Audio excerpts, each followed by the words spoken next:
Gold serya muna tayo. So maaga kami nagising ni Mama kasi pupunta kami sa Santa Cruz, Manila. Malapit lang yun sa Ungpin para bisitahin yung dating amo ni Mama for almost 20 years. Syempre, dahil nahihilig ako sa gold, dahil sabi na nga ni Mama mag-invest dito, ang bibili na naman natin is 24 karat.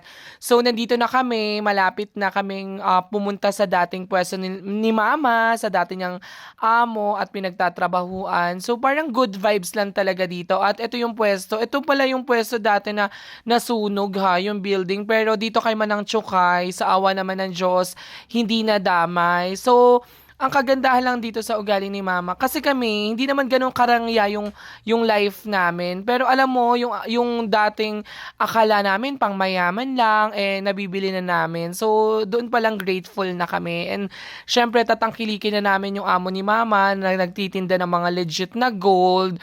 So, syempre, 'di ba, yung alam mo yung tipong utang na loob, kailangan yun sa life natin. O, ayan. So, nandito na siya si Mama. Tuwang-tuwa si Mama. Dito siya nag-work dati for almost 20 years ha. Kaya, dito talaga kami bibili ng mga gold. At syempre, eto na. O, 'di ba, eto yung 3.2. So, per piece si Manang Chukay, for almost 28,000 lang namin nabili. Medyo pricey, pero deadma. Kasi, alam mo na yung tulong mo na, yung gusto mong mabentahan, yung kaibigan ni Mama, ganyan. So, eto na, ang sabi ni Manang Chukay, kakain kami. Ang sabi ko naman, ako na bahala. Pero, sabi niya, siya na lang daw, napakabait ni Manang Chukay. Tingnan mo siya, oh. Ang kinis, 8 years old na yan, pero grabe, malasangre ang balat. Hindi tumatanda. O, di ba?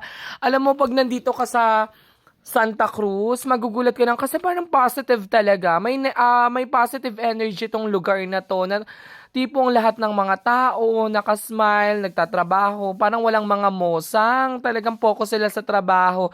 Ito si Manang Chukay, Chinese siya, yung amo ni Mama, o di ba? Ang ganda. Kaya tuwang-tuwa si Mama at ito si Manang Chukay na libre na naman. Syempre bago kami umuwi, binilang ko muna si Mama ng golden na ring. O